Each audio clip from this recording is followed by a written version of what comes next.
Hey everybody, welcome to our weekend check-in video for Psych-45 Research Methods for Saturday, September 2nd. Just going to go over a few items and reminders, clarifications, as usual, anything I think you need to know to do well on our course. So let's get started.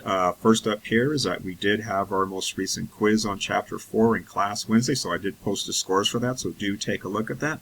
And also, as I mentioned in class this past week, and also you got an announcement about this, and for your schedule, don't forget your Unit 1 exam is coming up next week there. It's on Wednesday, September 6th. Don't forget we don't have class on Monday because of Labor Day, so don't show up to class because nobody will be there except you. Don't forget you have a study guide there available at the bottom of Unit 1 to help you prepare, the same one I showed you on the screen in class if you were there. And so go down to the bottom of Unit 1, take a look at the study guide. You'll find two areas there that are italicized with asterisks all around it. That's going to be the content you especially want to pay careful attention to, because that's going to be what your two short answer essay questions are based on. So please do prepare for that accordingly there.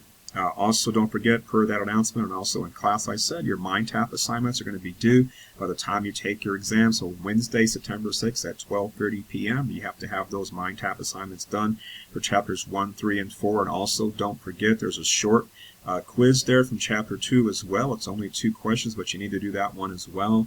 And so make sure that you've got all those done by the time you take your exam there. And don't forget, you only get one chance to get a question right on the MindTap platform there, so don't click submit on any assignment until you're really sure those are the answers you want to have MindTap score for you. So because you don't get any redos, you don't get any second chances, so please keep that in mind there, and don't wait till the last minute to get it done, because it will take you some time to get through those. It shouldn't take you terribly long if you've done your reading and paid attention to lectures and everything, but you do need to have some time to get all those done. Don't forget, when you come to class on Wednesday too, to bring that gray form that I gave you there, where you have all the names of your group members there. You are going to be turning that in along with the letter grade you're going to assign to people in your group there, so please make sure you have that handy. Next up here, we also had our most recent discussion on Chapter 4, which had to do with watching a video from that Long Learning Reality series, What Would You Do on ABC, and telling me what you thought about how they handled the participants in that particular quote-unquote study they did on leaving that baby in that hot car on that hot day. So I wanted to see what you thought about that. A lot of you had some interesting remarks, so I do appreciate the effort you put into your comments there. Next up here, that part 1 of your APA style literature review paper is coming up fairly soon, Wednesday, September 13th. It's going to be due. Don't forget, you'll find all the instructions you need in the dedicated APA literature review module, which you'll find underneath Unit 5 of our course material on our Canvas course page. So scroll down past Unit 1, 2, 3, 4, 5. Underneath 5, you'll see that APA module. You want to open up the instructions for Component 1. At the very top, you'll see a short little how-to video where I walk you through with screenshots and narration and literally show and tell you what you need to do, and show you all the resources on the full instruction page to help you out so you can get everything done nicely there. Also, make sure you remember that you can only write on a topic that's from social psychology, so things like schizophrenia, bipolar disorder, autism, drug use, abuse, memory in human infants and animals, all that stuff is not social psychology material, so it's not eligible for a paper like this. So please make sure you follow that instruction there. I do have a Word file embedded in the instructions at the top of just simply listing out topics in social psychology to give you some ideas. And I also have a link to a free social psychology ebook that's online, where you can go ahead and take a look at that to get some really good ideas about what topic you may want to examine. So make sure you use those resources to help you out there.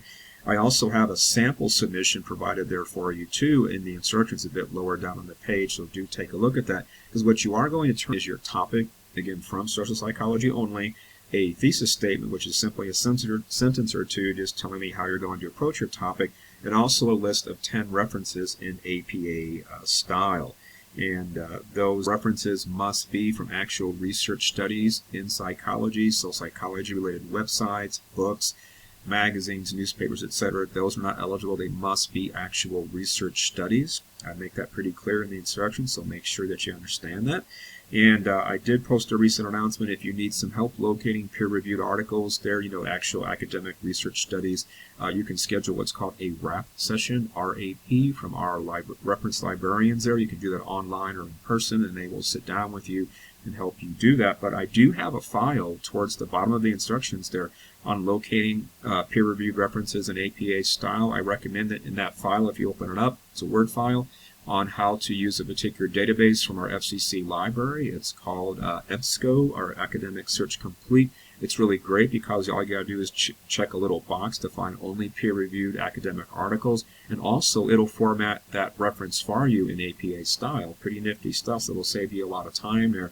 So do take a look at that file there. It's the same one you're going to find between Part 1 and Part 2 of the paper instructions in the overall APA Lit Review module too. So I put it in a couple places there, but it's really helpful. It will save you a lot of time, so you may want to check that out and do read and use the resources I've got there for you. And don't forget, in the instructions there for Part 1 of the paper, you'll see I do reference some chapters from the Pocket Guide to APA Style that comes along with your textbook. You access that on the MindTap platform. So go on to MindTap like you would normally do to do an assignment. Scroll all the way to Chapter 15. There you'll see a dedicated link to the Pocket Guide to APA Style. Just click it. All the chapters open up, and there you can find the chapters that I reference in the instructions back in that APA module. So it'll really help you out. But again, do take a look at that sample submission. It'll really give you a pretty clear idea of what you got to turn in. This is the first part of 3 parts of the paper. This is the easiest. And so, but I do want you to make sure you get it right. And there is an embedded rubric file there too towards the bottom that'll show you how points are going to be taken off if you have some mistakes. So it might be worth your while to take a look at that, so you can say, well, I definitely want to avoid doing that, because some of the point deductions can be significant for errors that are easily avoided if you follow proper APA style. So do take some time to look at that so you don't have any major errors there. And what's going to happen when we come back to class on Wednesday is that we're going to take our exam, the first 1550. Then we're just going to go ahead and pick up just a little bit of our next unit, which starts with Chapter 5, all about samples and populations. We're going to form new groups, etc. there, so it's not going to be too much after the exam, but I do use that class time, so just keep that in mind.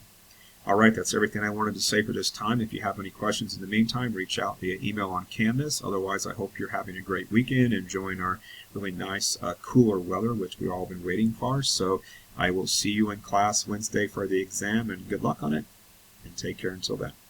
All right, bye-bye.